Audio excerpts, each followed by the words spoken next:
مجھے تو اس بات پر حیرت ہے چاچا کہ ابا جیسا بزدل آدمی اچانک اتنا بہادر کیسے ہو گیا کہ کسی کی جان لے لی۔ تم نے بھی تو ایک آدمی کو مار دیا تھا ناصرہ۔ ہاں، ناصرہ کی بھویں تن گئیں۔ وہ دانت پیس کر بولی، لیکن میں نے جسے مارا تھا وہ آدمی تھا کہاں؟ وہ تو ایک سانپ تھا، گاؤں کے خوبصورت ماحول کے پس منظر میں کل بلاتا ہوا سانپ۔ اور میری بات الگ ہے، میں ایک لڑکی ہوں اور لڑکیوں کو ایسے موقعوں پر ایسے آدمیوں کو مار ہی دینا چاہیے، یہ ان کا فرض بنتا ہے۔ اس میں بہادری وغیرہ کا تو کوئی سوال ہی نہیں ہے، بلکہ یہ فطری سی بات ہے۔ خیر، تو میں یہ بتا رہی تھی کہ ابا نے شہر میں ایک آدمی کی جان لے لی۔ یہ سب مجھے بہت بعد میں معلوم ہوا تھا۔ خالہ نے بتایا تھا مجھے کہ ابا کو عمر قید کی سزا ہو گئی تھی، پھر پتہ یہ چلا کہ جیل ہی میں اس کا انتقال ہو گیا۔ اماں مجھے یہ تو بتاتی رہی کہ میرا باپ مر چکا ہے، لیکن اس نے کبھی پوری بات نہیں بتائی۔ پھر اپنے باپ کے بارے میں یہ سب سن کر تمہارا کیا حال ہوا تھا؟ میں نے پوچھا۔ مجھے اچانک اس کی کمی محسوس ہونے لگی تھی چاچا، حالانکہ میں نے اپنے ہوش میں اس کی محبت کبھی حاصل نہیں کی۔ البتہ اماں بتاتی تھی کہ وہ مجھے بہت پیار کیا کرتا۔ وہ جب تک ہمارے پاس رہا میں اس کے سینے پر سر رکھ کر سویا کرتی تھی۔ وہ مجھے شہزادی کہا کرتا، لیکن جب اس بیچارے کو کیا معلوم تھا کہ میں شہزادی تو ہوں لیکن بد نصیبی کی شہزادی ہوں۔ کیاری میں پانی دیتے دیتے میرے ہاتھ کانپنے لگے۔ میں نے پانی چھڑکنے والا برتن ایک طرف رکھ کر اس کے سر پر پیار بھرا ہاتھ رکھ دیا۔ ناصرہ کی آنکھیں بھیگ آئیں۔ اس دن وہ اور کچھ نہیں بتا سکی تھی۔ کیاریوں کے پاس بیٹھ کر چپے چپے روتی رہی، پھر اپنی بیرک کی طرف چلی گئی۔ اس دن میں بھی اپنے تنہا کوارٹر میں بہت اداسی محسوس کر رہا تھا، حالانکہ میں نے اسی کوارٹر میں ایک عمر گزاری تھی۔ یہاں کے در و دیوار مجھے جانتے تھے، کبھی تنہائی اور اداسی کا احساس نہیں ہونے دیتے، لیکن آج میں اداس ہو رہا تھا۔ دوسری صبح ناصرہ سے ملاقات نہیں ہو سکی۔ مجھے نہیں معلوم کہ وہ بیمار ہو گئی تھی یا کوئی اور بات تھی۔ میں اس کے بغیر دن بھر بے کل سا رہا تھا، اپنے کام میں دل ہی نہیں لگا۔ وہ دوسرے ہی دن پھر میرے پاس آ گئی۔ اس کی ڈیوٹی میرے ساتھ لگا دی گئی تھی۔ اس نے مجھے نہ آنے کا سبب بتایا تھا کہ اسے جیل کے ایک آفیسر نے اپنے پاس بلا لیا تھا، شاید کوئی کام تھا اسے۔ میں نے ناصرہ سے کام کی نوعیت معلوم نہیں کی، البتہ اس کا چہرہ بہت دیر تک ٹمٹماتا رہا تھا۔ میری سمجھ میں نہیں آتا چاچا، اس نے کہا، کہ لڑکیاں خوبصورت کیوں ہوتی ہیں؟ اگر خوبصورت ہوں تو پھر بدقسمت نہ ہوں۔ تم کو نہیں معلوم چاچا کہ اگر ایک خوبصورت لڑکی غریب اور بدقسمت ہو جائے تو اس پر کیا گزرتی ہے؟ اس کی روح اور اس کے جسم کے کس کس طرح سے ٹکڑے کیے جاتے ہیں، اور وہ ٹکڑے چیل اور کوؤں کو کھلا دیے جاتے ہیں۔ سب کے سب حرامزادے اور بدماش ہیں۔ میں نے تو یہی دیکھا ہے، جتنے مرد ملے سب کے سب ایسے ہی تھے۔ ہو سکتا ہے کہ میرا باپ کچھ مختلف ہو، کیونکہ میں اس کے بارے میں کچھ نہیں بتا سکتی، لیکن جو دوسرے ملے ہیں انہوں نے مجھے رگڑ کر رکھ دیا ہے، مجھے چلتی پھرتی لاش بنا دیا ہے۔ حرامزادے ذلیل۔ وہ غصے کے عالم میں نہ جانے کیا کیا بولتی رہی، کیسی کیسی گالیاں دیتی رہی، اور میں بڑے دکھ سے اس کی طرف دیکھتا رہا۔ میں یہ بتا رہی تھی کہ میری ماں زمیندار کے گھر میں کام کیا کرتی، جتنی تنخواہ ملتی تھی وہ صرف اتنی تھی کہ کسی طرح ہم دونوں ماں بیٹی روکی سوکی کھا کر زندہ رہ سکیں۔ اگر ہم جیسوں کے لیے زندہ رہنا ہی ایک عیاشی کی بات ہوتی ہے تو ہم زندہ رہنے کی عیاشی کر رہے تھے۔ اس کے باوجود میں روز بروز خوبصورت ہوتی جا رہی تھی۔ ہائے، اگر مجھے یہ معلوم ہوتا کہ یہ خوبصورتی اتنی بڑی لعنت ہے تو میں اپنے ہاتھوں سے خود کو بدصورت کر لیتی، اپنے چہرے کو جھلسا دیتی۔ پھر ہوا یہ کہ ایک دن اماں مر گئی۔ اس کی موت بڑی خاموشی سے ہوئی تھی، جس طرح غریبوں کی موت ہوا کرتی ہے، نہ کوئی شور، نہ ہنگامہ، نہ اخبار میں کوئی خبر، بس وہ مر گئی۔ میں کانپ کر رہ گیا۔ خدایا، اس لڑکی نے زندگی کس طرح گزاری ہوگی؟ ماں کی موت نے تو اسے بالکل ہی تنہا کر دیا ہوگا۔ اس کی کہانی ایک بار پھر میری آنکھوں میں آنسوؤں کا سبب بن گئی، لیکن میں نے پھر اپنا چہرہ دوسری طرف کر لیا۔ ماں کی موت کے ذکر نے اسے بھی بے حد اداس کر دیا تھا۔ اس کے زخم تازہ ہو گئے تھے۔ میں نے ان زخموں کو کریدنا مناسب نہیں سمجھا، اس سے کچھ اور نہیں پوچھا، بس اس کو دلاسے دیتا رہا اور وہ آہستہ آہستہ روتی رہی۔ 2 دنوں کے بعد اس کی کہانی پھر سنی۔ اس بار ہم دونوں جیل کی دیوار کے جنوبی حصے کی کیاریوں میں آبیاری کر رہے تھے۔ یہ ایک نسبتاً سنسان علاقہ تھا۔ مجھے یہ سب بہت اچھا لگتا۔ عام طور پر میں جب بھی اس طرف آتا دن بھر یہیں کام کرتا رہتا تھا۔ سچ تو یہ ہے کہ ناصرہ کے لیے میں نے ہی سفارش کی تھی۔ جیل والے کسی حد تک میری بات ماننے لگے تھے، اس لیے انہیں کوئی اعتراض نہیں ہوا۔ انہوں نے ناصرہ کو میرے ساتھ کام کرنے کی اجازت دے دی تھی۔ ناصرہ اس دن خوب بھری ہوئی تھی۔ ایسا محسوس ہو رہا تھا جیسے اس کے اعصاب جواب دے گئے ہوں۔ وہ ایک سانس میں بولے چلی جا رہی تھی۔ تو چاچا، میری ماں مر گئی اور میں اس گھر میں، اس گاؤں میں، اس معاشرے میں تنہا رہ گئی۔ 2 کمروں کا وہ چھوٹا سا گھر ہمارا اپنا تھا۔ مجھے وہاں سے نکالا تو نہیں گیا، لیکن زندہ رہنے کے لیے صرف ایک گھر ہی کافی نہیں ہوتا، یہ پیٹ بھی بہت کچھ مانگتا ہے۔ میں تو کبھی کبھی یہ سوچتی ہوں کہ اگر انسان کے ساتھ یہ پیٹ نہ ہوتا تو کتنا سکون ہوتا۔ میں سچ کہتی ہوں کہ اس دھرتی پر گناہ نہیں ہوتے، یہ سارے گناہ پیٹ کی آگ بجھانے کے لیے ہوتے ہیں۔ یہ چوری، یہ ڈاکے، یہ جسموں کے سودے، یہ سب پیٹ کے لیے ہوتے ہیں۔ خیر، تو کچھ دنوں تک محلے والے میرے گھر آتے جاتے رہے، مجھے تسلیاں دیتے رہے۔ ان کے گھروں سے کھانا بھی آ جاتا۔ چند دنوں تک تو احساس ہی نہیں ہوا، لیکن جب کچھ دن گزر گئے، لوگوں کا آنا جانا کم ہوا، تو پھر اپنی تنہائی اور دکھوں کا احساس ہونے لگا۔ وہ گھر جنگل سا محسوس ہونے لگا، بھائیں بھائیں کرتا ہوا۔ ماں کی وجہ سے اس گھر میں کتنی رونق ہوا کرتی تھی۔ ایک وہ کیا گئی کہ پوری دنیا اپنے ساتھ لے گئی۔ اب طرح طرح کے خیالات ستا رہے تھے کہ اب کیا ہوگا، میں کس طرح زندہ رہوں گی۔ سچ یہ ہے چاچا کہ اس موقع پر باپ کی یاد بھی آتی رہی اور اس پر غصہ بھی آتا رہا۔ آخر وہ کیسا باپ تھا جو اس طرح چھوڑ کر چلا گیا؟ میں نے تو یہ سنا تھا کہ اگر اولاد کسی پریشانی میں ہو تو ماں باپ دوری کے باوجود تڑپ کر رہ جاتے ہیں۔ پھر یاد آتا کہ میرا باپ تو مر چکا ہے، جس طرح ماں مر چکی ہے۔ وہ بیچارہ کہاں سے واپس آ سکتا ہے؟ تم خود سوچ سکتے ہو کہ میں کس طرح اکیلی ہو گئی تھی۔ کوئی سہارا بھی نہیں تھا، سمجھ میں نہیں آتا تھا کہ کیا کروں۔ پھر ایک دن میرے گھر کے دروازے پر دستک ہوئی۔ وہ زمیندار کا آدمی تھا۔ زمیندار نے مجھے اپنے پاس بلایا تھا۔ میں کیا بتاؤں کہ جس وقت میں نے دستک پر دروازہ کھولا تو زمیندار کے آدمی کی نگاہ میرے چہرے پر اس طرح جم کر رہ گئی تھی جیسے گڑ پر مکھی چپک جاتی ہے۔ حرام خور، بدماش، کمینہ۔ ناصرہ پھر گالیاں دینے لگی۔ میں نے اسے منع نہیں کیا، اس طرح وہ اپنے دل کی بھڑاس نکال رہی تھی، اور بہتر یہی ہوتا ہے کہ دل میں کچھ نہ رہے، سب کچھ نکال دیا جائے۔ اس طرح دل کا بوجھ ہلکا ہو جاتا ہے، کیونکہ میں نے یہ سمجھ لیا تھا کہ شاید یہ وہی موڑ تھا جہاں سے ناصرہ کی زندگی گالی بنی ہوگی۔ تو وہ کمینہ مجھے دیکھ دیکھ کر اپنے بدنما ہونٹوں پر زبان پھیرنے لگا۔ میرا دل چاہا کہ میں اس وقت اس کے چہرے پر تھپڑ رسید کر دوں، لیکن ماں کی موت نے مجھے بہت کمزور کر دیا تھا۔ مجھے خوف محسوس ہوا کرتا، اپنے آپ سے بھی ڈرنے لگی تھی۔ اس کے چہرے پر تھپڑ مارنے کا حوصلہ کہاں سے لاتی؟ پھر بھی میں نے برا سا منہ بنا کر اس سے کہا، ٹھیک ہے تم جاؤ، میں خود پہنچ جاؤں گی۔ وہ کمبخت مجھے گھورتا، نگاہوں میں ٹٹولتا، مسکراتا ہوا ایک طرف چلا گیا۔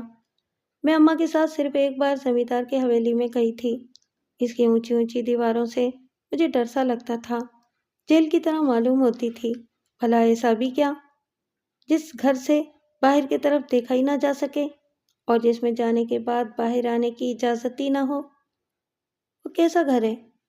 میں نے حویلی میں رہنے والوں یا والیوں کو بہت کم گاؤں میں دیکھا تھا، شاید ان کی پوری دنیا اسی حویلی میں تھی۔ انہیں لہلہاتی فصلوں کے نظارے اچھے نہیں لگتے ہوں گے۔ میں صرف ایک بار حویلی میں گئی تھی، اماں نے مجھے زمیندارنی سے ملوایا تھا۔ وہ ایک ادھیڑ عمر کی روب والی عورت تھی جس کے چہرے کی طرف دیکھا بھی نہیں جاتا تھا۔ اس نے اتنے ڈھیر سارے زیورات پہن رکھے تھے کہ اگر میرے پاس ہوتے تو میں بوجھ سے کھڑی بھی نہیں ہوتی۔ اس نے مجھے 10 روپے دیے تھے اور آج پھر مجھے بلا رہی تھی۔ میرا دل تو چاہ رہا تھا کہ میں نہ جاؤں، لیکن جب میں نے خالہ سے مشورہ لیا تو وہ تڑک کر بولی، بے وقوف، تمہارا جانا بہت ضروری ہے۔ یہ لوگ گاؤں کے مالک ہوتے ہیں، ہمیں ان کا حکم ماننا ہی پڑتا ہے۔ لیکن خالہ، مجھے کیوں بلایا جا رہا ہے؟ ظاہر ہے کسی کام ہی سے بلایا ہوگا۔ ہو سکتا ہے کہ وہ تمہاری اماں کی جگہ تمہیں رکھنا چاہتے ہوں۔ اگر ایسا ہوا تو پھر بہت اچھا ہوگا، اس طرح کوئی آسرا تو مل جائے گا۔ میں نے خالہ کا مشورہ مانا اور حویلی پہنچ گئی۔ گیٹ سے گزر کر کئی برآمدوں اور کمروں سے ہوتے ہوئے میں زمیندارنی کے سامنے پہنچ گئی، جو ہمیشہ کی طرح بڑے ٹھسے سے بیٹھی ہوئی تھی۔ میں نے بڑے ادب سے سلام کیا۔ اس نے سلام کا جواب دیتے ہوئے پوچھا، نام کیا ہے تیرا؟ ناصرہ ہے جی، میں نے جواب دیا۔ تیری ماں کے مرنے کے بعد میں نے سوچا کہ تمہیں کام پر رکھ لوں، تو کام کرے گی نا؟ کیوں نہیں جی، اور میرا آسرا ہی کیا ہے؟ بس تو چاچا، میں اس دن سے حویلی میں کام پر لگ گئی، اور کام وہی تھا جو میری ماں کیا کرتی، جھاڑو، برتن وغیرہ۔ ہم لوگ تو اسی قسم کے کام کے لائق ہوتے ہیں۔ پھر اسی حویلی سے میرا جنازہ بھی نکلا۔ زمیندار کے بڑے لڑکے نے ایک دن مجھے کام کرتے ہوئے دیکھ لیا۔ اس کی بھی نگاہیں ایسی تھیں جیسے وہ کسی اور طرف دیکھنا بھول گیا ہو۔ وہ بس مجھے دیکھے جا رہا تھا، دیکھے جا رہا تھا۔ میں اس وقت جس کمرے کی صفائی کر رہی تھی، اس کمرے میں اور کوئی نہیں تھا۔ وہ نہ جانے کس طرح اس طرف آ نکلا تھا، یا شاید میری بدبختی اسے کھینچ کر میرے سامنے لے آئی تھی۔ اس نے کچھ دیر بعد اپنے آپ کو سنبھال کر مجھ سے پوچھا، اوہو، میرے گھر میں ایک چاند اترا ہوا ہے اور مجھے خبر ہی نہیں۔ کیا نام ہے تمہارا؟ میں نے اپنا نام بتایا۔ اس وقت میں بہت بری طرح گھبرائی ہوئی تھی۔ میرا دل چاہ رہا تھا کہ کاش اس وقت کوئی کمرے میں آ جائے، کاش وہ خود چلا جائے، کاش زمین پھٹ جائے، کاش۔ لیکن کچھ بھی نہیں ہوا۔ یہ مجھے بعد میں پتہ چلا تھا کہ اس کمرے کی طرف کسی کو آنے کی اجازت نہیں تھی۔ تو چاچا، اس حرام خور نے اپنے مرد اور زمیندار ہونے اور طاقتور ہونے کا پورا فائدہ اٹھا لیا، اور وہ بھی اسی وقت۔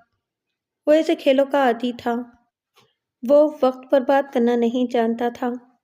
اس نے اسی کمرے میں میرے احتجاج کرنے کے باوجود میری عصمت برباد کر دی، مجھے برباد کر دیا۔ میں نہیں بتا سکتی کہ میری کیا حالت ہوئی تھی، میں کتنا روئی تھی۔ ایسا لگ رہا تھا جیسے میرے پورے جسم پر کسی نے تیزاب ڈال دیا ہو۔ میرا پور جھلس گیا تھا۔ عورت کے لیے اس سے بڑی توہین اور کیا ہو سکتی ہے کہ اس کے ساتھ زبردستی کی جائے۔ وہ کس طرح مجروح ہوتی ہے یہ میں بتا نہیں سکتی۔ اتنا بتا کر وہ پھر رونے لگی اور میں سناٹے کے عالم میں اسے دیکھتا رہ گیا۔ اس کے آنسو اس کی آنکھوں سے رواں ہو کر میرے دل پر گر رہے تھے۔ اس نے سچ کہا تھا کہ اس کا جنازہ نکل گیا تھا۔ موت تو اسی طرح واقع ہوتی ہے، اسی انداز کی ہوتی ہے۔ وہ بہت دیر تک روتی رہی۔ میرے پاس اتنی محبت بھی نہیں تھی کہ اس بار اسے دلاسا دے سکتا۔ اس نے جب اپنی ماں کی موت کا تذکرہ کیا، اس وقت میں نے اسے تسلی دی تھی، لیکن اب وہ خود اپنی موت کی کہانی سنا رہی تھی، اور کسی مردے کو کس طرح تسلی دی جا سکتی ہے؟ تو چاچا، میں تو مر گئی تھی۔ اس نے خود کو سنبھال کر اپنی کہانی پھر شروع کر دی۔ میں مر گئی تھی چاچا، لیکن اس بے رحم شخص نے کچھ بھی اثر نہیں لیا۔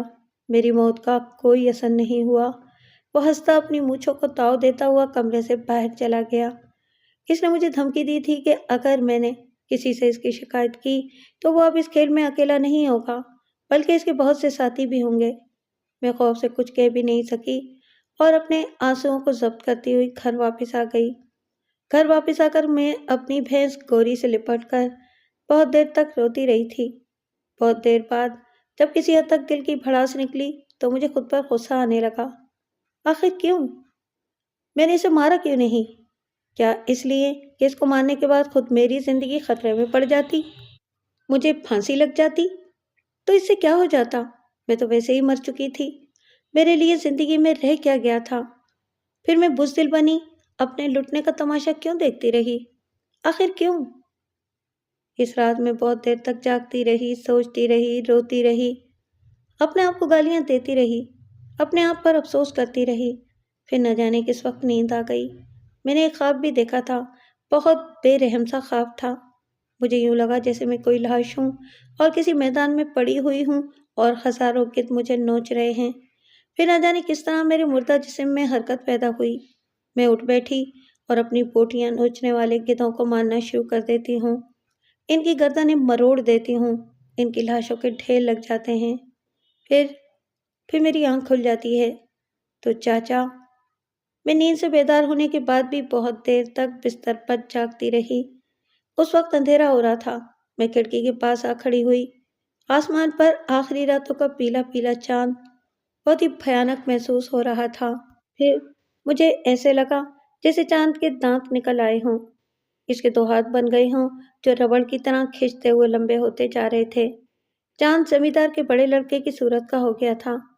میں نے گھبرا کر کھڑکی بند کر دی اور اسی لمحے یہ فیصلہ کر لیا کہ میں اس شخص سے اپنی موت کا بدلہ ضرور لوں گی۔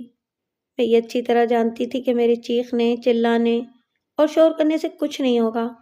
مجھے کہیں سے انصاف نہیں مل سکے گا، کوئی میری بات پر توجہ نہیں دے گا۔ اس لیے بہتر یہی ہے کہ اپنا فیصلہ خود ہی کر لیا جائے، اور میرا فیصلہ یہ تھا کہ میں شخص کا جنازہ نکال دوں گی۔ دل تو نہیں چاہ رہا تھا، لیکن خود پر جبر کر کے میں کام کرنے حویلی پہنچ گئی۔ اس کو کیفر کردار تک پہنچانے کا یہی ایک راستہ تھا۔ میں نے کسی پر یہ ظاہر ہی نہیں ہونے دیا تھا کہ میرے ساتھ کیا گزری۔ میں ہونٹوں پر مصنوعی مسکراہٹ سجائے کام کرتی رہی۔ پھر اس بدبخت نے جب مجھے دیکھا تو دیکھ کر حیران رہ گیا۔ وہ مجھے دیکھ کر معنی خیز انداز سے مسکرا دیا، پھر موقع پا کر میرے پاس آ گیا۔ تم آ گئیں؟ میں نے تو یہ سمجھا تھا کہ تم اب حویلی میں کبھی نہیں آؤ گی۔ یہ آپ نے کیسے سمجھ لیا تھا؟ میں مسکراتے ہوئے بولی، حالانکہ اس وقت میرا دل رو رہا تھا اور نفرت کی آنچ نے میری آنکھیں سرخ کر دی تھیں۔ بس یوں ہی۔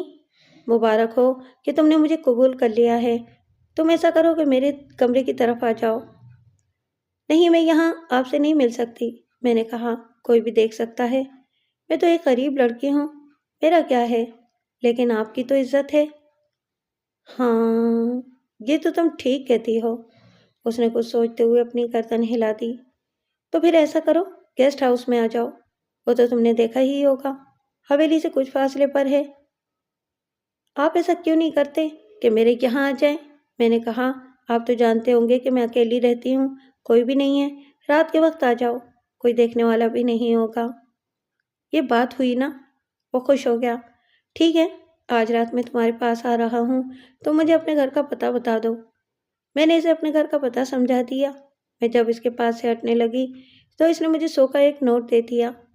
میں نے اس کو دھوکہ دینے کے لیے وہ نوٹ اپنے پاس رکھ لیا، ورنہ خواہش تو یہی تھی کہ اس کے ٹکڑے ٹکڑے کر کے اس کے منہ پر پھینک دوں۔ میں کام ختم کر کے اپنے گھر آ گئی۔ عجیب بے قراری سی تھی۔ نہیں، میں خوفزدہ نہیں تھی، بلکہ اس ارادے اور اس فیصلے نے مجھے پرسکون سا کر دیا تھا۔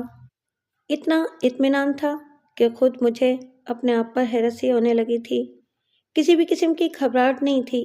میں نے اس رات گھر میں پڑی ہوئی کلاڑی کو تیار کر کے رکھ لیا۔ مجھے معلوم تھا کہ وہ رات 11 بجے کے بعد ہی آئے گا، کہ اس وقت مکمل خاموشی ہو جاتی ہے۔ میں وقت گزارنے کے لیے خالہ کے یہاں بھی چلی گئی۔ وہ بھی اتنے دنوں بعد مجھے اتنا پرسکون اور خوش دیکھ کر حیران ہو رہی تھی۔ لیکن میں انہیں کیا بتاتی کہ آدمی جب مرنے کا فیصلہ کر لے تو بہت سے اندیشے اس کے ذہن سے نکل جاتے ہیں۔ رات ہوئی تو میں نے کلاڑی اپنے کمرے میں رکھ لی اور ایک یہ کیا کہ لالٹین بجھا دی۔ میرے لیے روشنی کی کوئی خاص ضرورت نہیں تھی، وہ میرا اپنا گھر تھا، میں سب کچھ جانتی تھی۔ 11 بجے دروازے پر ہلکی ہلکی دستک ہونے لگی۔ وہ مردود اپنی حوث کی آنکھ روشن کیے مجھ سے ملنے چلا آیا تھا۔ میں نے دروازہ کھول کر اسے گھر میں بلا لیا۔ وہ اندھیرے کو دیکھ کر تھوڑا پریشان ہو گیا تھا۔ کیا بات ہے، اندھیرا کیوں کر رکھا ہے؟ بدنامی کی ڈر سے بڑے سرکار، میں نے کہا۔ ویسے تو رات ہو چکی ہے، کوئی دیکھنے والا نہیں ہے، پھر بھی کسی کی نظر پڑ جائے تو؟ میرے جواب نے اسے مطمئن کر دیا۔ میں اس کا غلیظ ہاتھ تھام کر اسے اپنے کمرے میں لے آئی۔ پھر سارا کام آسان ہو گیا۔ اسے پتہ بھی نہیں چل سکا کہ میں نے کب کلہاڑی اٹھا لی تھی۔ وہ اندھیرے میں میری طرف بڑھا اور میں نے جنونیوں کی طرح اس پر پار کرنا شروع کر دیے۔ اندھیرے میں اس کی چیخیں گونجنے لگیں، چاچا، میں نے اس کے ٹکڑے ٹکڑے کر دیے تھے۔ اندھیرا مجھے راس آیا تھا، ورنہ شاید روشنی ہوتی تو مجھ میں اتنی ہمت بھی نہیں ہو سکتی۔ ذرا دیر میں پورا گاؤں میرے گھر میں جمع ہو گیا۔ لوگ دیواریں پھاند پھاند کر گھر میں گھس آئے تھے۔ اس کی مکروہ چیخوں نے پورا گاؤں سر پر اٹھا لیا تھا۔ اس کی لاش میرے کمرے میں پڑی تھی، لیکن مجھے نہ تو کسی قسم کا خوف تھا نہ پریشانی، بلکہ سرخ روئی کے انداز میں کلہاڑی اپنے ہاتھ میں لیے سینہ تان کر کھڑی ہوئی تھی۔ شاباش! میں نے اس کے شانے پر اپنا ہاتھ رکھ دیا۔ تو نے بالکل ٹھیک کیا، ایک بہادر لڑکی کو یہی کرنا چاہیے تھا۔ تم جو یہ کہہ رہے ہو نا چاچا کہ ایک بہادر اور غیرت مند لڑکی کو یہی کرنا چاہیے، تو پورا معاشرہ یہی بات کیوں نہیں کہتا؟ وہ ایسی ہمت کا مظاہرہ کرنے والی کسی لڑکی کو سزا کیوں دیتا ہے؟ اسے جیل میں کیوں بھیج دیا جاتا ہے؟ اس پر طرح طرح کے الزامات کیوں لگائے جاتے ہیں؟ میں تمہیں بتا نہیں سکتی کہ وکیلوں نے مجھے بد کردار اور لالچی ثابت کرنے کے لیے اپنی ساری کی ساری قوت لگا دی تھی۔ ان کا کہنا تھا کہ اس شخص سے میرے بہت پرانے تعلقات تھے۔ وہ اکثر مجھے پیسے دیتا رہتا تھا۔ پھر کسی بات پر سازش کے تحت میں نے اسے اپنے گھر بلا کر قتل کر دیا۔ خدا کی پناہ، بھری عدالت میں ایسی ایسی باتیں پوچھی گئیں کہ میں شرم سے رو پڑتی تھی، لیکن سننے والوں اور دیکھنے والوں کی دلچسپی بڑھتی جا رہی تھی۔ اخبارات نے بھی خوب نمک مرچ لگائی تھی۔ پھر مجھے 7 سال کے لیے جیل بھیج دیا گیا۔ میں تو خوش تھی کہ چلو جیل میں آ کر اس بے رحم معاشرے سے نجات مل جائے گی۔ 7 برس بہت ہوتے ہیں۔ 7 برسوں کے بعد جب میں باہر نکلوں گی تو میں کملا چکی ہوں گی، میرے نقوش پھیکے پڑ جائیں گے، کوئی میری طرف آنکھ اٹھا کر نہیں دیکھے گا، میری خوبصورتی گالی نہیں بنے گی۔ لیکن مجھے کیا معلوم تھا کہ یہ جیل اس معاشرے سے بھی زیادہ بھیانک اور حبس سے بھری ہوئی جگہ ہے۔ اور اب تو میں بہت تھک گئی ہوں چاچا، بہت تھک گئی ہوں۔ کیوں بیٹا، یہاں کیا بات ہو گئی؟ یہاں؟ اس کے ہونٹوں پر ایک تلخ سی مسکراہٹ نمودار ہو گئی۔ یہاں بھی مجھ سے وہی مطالبہ کیا جا رہا ہے۔ زمیندار کی حویلی میں تو صرف ایک آدمی تھا، اور یہاں بہت سے لوگ ہیں۔ یہ وہ لوگ ہیں جنہیں ہماری حفاظت کرنی ہے، جو سرکار کی طرف سے ہماری دیکھ بھال کے لیے مقرر ہوئے ہیں۔ لیکن میں یہ نہیں جانتی تھی کہ سرکار نے انہیں قیدی عورتوں کی عزت و آبرو سے کھیلنے کا لائسنس بھی دے رکھا ہے۔ میں نے کچھ دنوں تک جد و جہد کی چاچا، اپنے آپ کو بچا کر رکھنے کے لیے بیماری کا بہانہ کر دیا۔ تمہیں شاید نہیں معلوم کہ اس جرم پر میری سزا میں سختی بھی کی گئی، مجھے مارا بھی گیا، لیکن اب میں خود کو بچا نہیں سکتی۔ تم خود سوچو، میں ایک کمزور لڑکی ہوں چاچا۔ جیل میں آتے ہی تیسرے دن مجھے میری کوٹری سے نکال کر ایک ایسی جگہ پہنچا دیا گیا جہاں ایک محافظ موجود تھا۔ اس محافظ نے مجھے دوسری بار مار دیا۔ میں بہت روئی، میں نے ہاتھ جوڑے، لیکن کون سنتا ہے؟ ان کے پاس تو لائسنس ہے چاچا، اور لائسنس والے اگر معمولی فریادوں پر کان دھرنے لگیں تو ان کو محافظ کون کہے؟ لیکن اب انتہا ہونے والی ہے۔ ایک مجبور لڑکی کو تماشا بنایا جائے گا۔ یہ سب کہنے کی باتیں ہیں چاچا کہ عرش کانپنے لگتا ہے اور زمین پھٹ جاتی ہے۔ ایسی کوئی بات نہیں ہوتی، سب ٹھیک ٹھاک رہتا ہے۔ وہ رو رہی تھی، اور میں جیل میں ان دنوں کو یاد کر رہا تھا جب اس قسم کے واقعات ہوا کرتے تھے۔ خود میں نے بہت سی لڑکیوں اور عورتوں کو تباہ ہوتے ہوئے دیکھا ہے۔ ان کے ساتھ مال غنیمت جیسا برتاؤ کیا جاتا ہے۔ ان کی چیخیں، ان کی فریادیں جیل کی دیواروں سے سر ٹکرا ٹکرا کر مر جاتی ہیں، اور اب اس بیچاری کے ساتھ بھی یہی سب ہونے والا تھا۔ نہ جانے اس کے مقدر میں قطرہ قطرہ موت کیوں لکھی ہوئی تھی۔ اسے تو ایک ہی بار میں مر جانا چاہیے تھا۔ مت رو بیٹی، میری آواز بھی پھرا گئی تھی۔ تو اور کیا کروں چاچا؟ معلوم ہے کل مجھے پھر موت آنے والی ہے، اور یہ موت سب سے بھیانک، سب سے اذیت ناک ہوگی۔ کل مجھے بلایا گیا ہے تاکہ محافظوں کے علاوہ ان کے مہمانوں اور دوستوں کا بھی دل خوش ہو سکے، وہ بھی اپنی اپنی مونچھوں پر تاؤ دیتے ہوئے یہاں سے واپس جائیں۔ نہ جانے کتنے لوگ ہوں گے چاچا، نہ جانے کتنی بار اور کتنی اذیت سے مروں گی۔ بعض لوگوں کی زندگی ایسی بھیانک اور عبرتناک کیوں ہوتی ہے؟ اس کے کسی سوال کا میرے پاس جواب نہیں تھا۔ شاید یہ دنیا طاقتور لوگوں کے لیے بنائی گئی ہے، کمزوروں کے لیے یہی بہتر ہے کہ وہ مر جائیں۔ اور ناصرہ اپنی کوٹری میں بیٹھے بیٹھے مر گئی۔ اس کے سینے میں درد اٹھا، خون کی کہہ ہوئی اور وہ مر گئی۔ وہ محافظوں کے پاس جانے سے پہلے مر گئی تھی۔ خیال یہ تھا کہ اس نے شاید کوئی زہر کھا لیا تھا۔ جیل کے حکام کو اس بات کی پریشانی تھی کہ ناصرہ نے زہر کہاں سے حاصل کیا۔ ان میں سے کسی کا دھیان میری طرف نہیں گیا، حالانکہ ناصرہ کو زہر تو میں نے لا کر دیا تھا۔ میں نہیں چاہتا تھا کہ وہ قطرہ قطرہ مرتی رہے۔ جب اسے مرنا ہی تھا تو ایک ساتھ ہی کیوں نہ مر جاتی۔ میں یہ بتا چکا ہوں کہ اس جیل میں اس سے پہلے بھی ایسے واقعات ہو چکے تھے، لڑکیاں تباہ ہو چکی تھیں، لیکن میں نے کسی کے ساتھ ایسا نہیں کیا، کسی کو زہر لا کر نہیں دیا، کسی کے لیے نہیں رویا۔ لیکن ناصرہ کی بات الگ تھی، کیونکہ وہ میری بیٹی تھی۔ ہاں، میں ہی ناصرہ کا وہ بدقسمت باپ ہوں جو جیل میں مالی کے فرائض سر انجام دے رہا ہے۔